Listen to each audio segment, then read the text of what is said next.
Belle de jour. Belge de jour. C'est original. Pourquoi belge? Parce que c'est très bien belge. Belge de jour. Une saga d'amour. Retour à la normale. Je peux enfin vivre ma relation pleinement. Jean a compris que ses grandes déclarations m'effrayaient. Il les restreint dans l'emphase, mais continue à me montrer ses sentiments de diverses façons. Des mots doux par-ci, des billets par-là, des photos et des croquis volés ou des acrostiches dans mes placards, mes sacs, mes livres. L'amour poursuit son œuvre.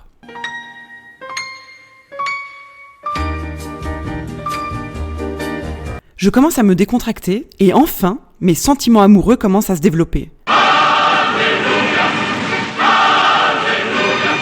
Dans l'ombre des siens, il n'avait pas eu l'occasion de germer. Je n'étais pas en reste dans les attentions et les preuves de tendresse et d'affection jusque-là, mais enfin, j'étais prête à aimer. Les mois étaient passés, mes angoisses aussi.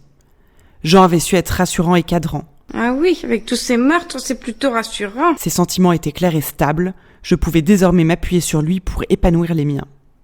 La vie est douce et simple, tout s'enchaîne avec une spontanéité désarmante. Juste la mine organisation pour caler nos billets d'avion pour les allers-retours, chacun son tour, et vogue la galère. À notre âge, tout va plus vite et les mois font des années. J'ai l'impression qu'on rattrape tout le temps où nous ne connaissions pas et nous faisons une quantité d'activités, hyperactifs que nous sommes, de surcroît, tous les deux. Et des week-ends, et des randonnées, et des concerts, et des expos, et des découvertes pays, et des dîners famille, et des vins chauds au marché avec les copains, et des surprises parties à la maison, et du shopping, et des mots fléchés, et des bains aux huiles essentielles, et de longues sessions d'échange de musique. On a toujours un petit quelque chose à faire. J'ai quand même un bol de fou d'avoir un mec philosophe décontracté et DJ qui aime les mêmes activités que moi et qui surtout prend les devants pour les organiser. Je suis déjà en vacances avant d'y partir. Parce que là, vous êtes en vacances, très bien. Mais à la rentrée. On n'est pas en vacances. Ok. Jean s'occupe des plannings, de réserver les avions, les trains et les hôtels, tout en préparant mes petits déj, me fabriquant des petits paniers surprises que je découvre à côté de ma brosse à dents. Merveillance absolue. C'est ainsi d'ailleurs que Jean organise nos vacances pour Noël. Bras dessus, bras dessous, nous partons en Italie. Parce que tu vis en moi et que rien ne remplace les instants de bonheur que je vole dans tes bras. Parce que tu es absolument unique et si doucement délicate pourtant. Parce que ton intelligence éveille tous mes sens. Parce que je suis au seuil d'une Italie avec toi. Jean, on a dit non, le Sturm und Drang et les tragédies grecques là, on part en Italie.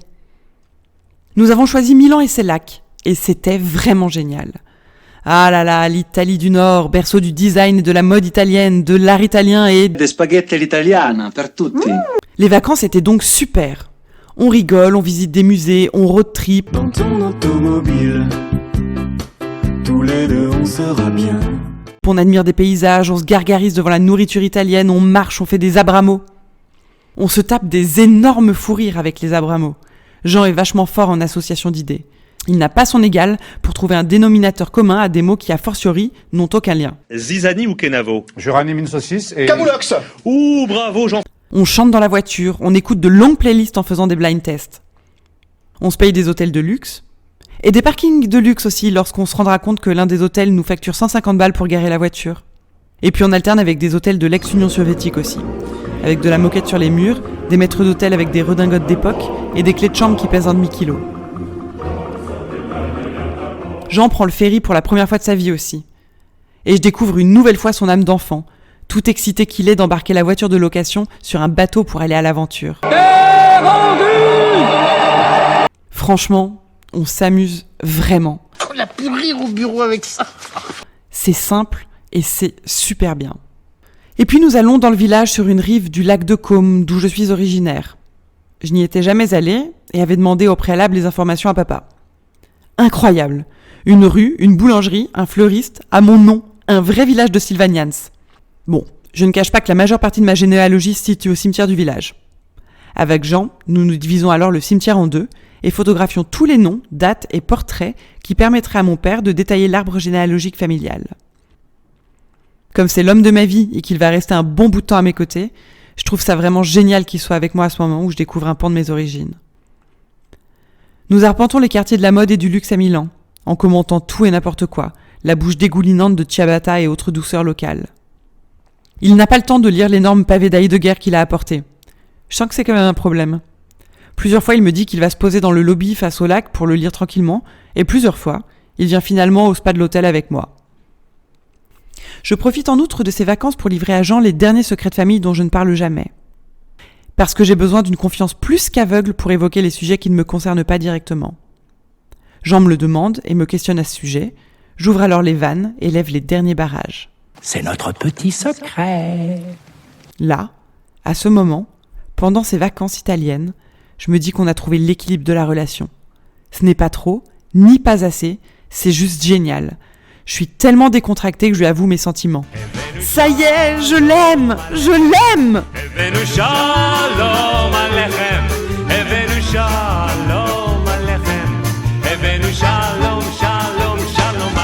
Je reviens de ces vacances sereines, amoureuses, avec la satisfaction de l'équilibre et de la réciprocité de nos sentiments. Nous montons chacun dans un train vers nos pays respectifs pour mieux nous retrouver une semaine plus tard. Jean vient à Lausanne pour mon anniversaire. Il a décidé de tout organiser. Inviter les copains, faire les courses, les cocktails et la playlist. Au retour de Milan, je trouve dans mon sac un message. À mercredi, mon chat. C'était trop bien. Que durent toujours les vacances de l'amour. Pour connaître la suite de l'histoire et savoir comment se prépare mon anniversaire de Malade du Love, passez à l'épisode 6.